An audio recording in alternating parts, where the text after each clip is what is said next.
Hey guys, my name is Elijah, and in this tutorial I will show you how to assign multiple assignees in Jira. So as you notice, if you assign somebody to this task and you want to assign another person, it will automatically change to him but not assign a multiple person. So that's what I'm going to show you right now.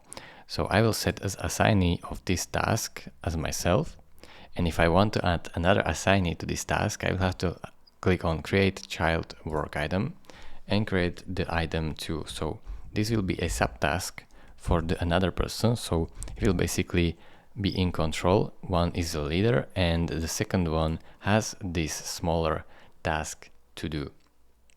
So now you have a subtask, as you can see, and you can assign another guy to it, but this is all within this one task. So this is how you simply assign multiple assignees. Thank you for watching. If this video was helpful to you, consider subscribing and liking this video, and I will see you in the next tutorial. Bye bye.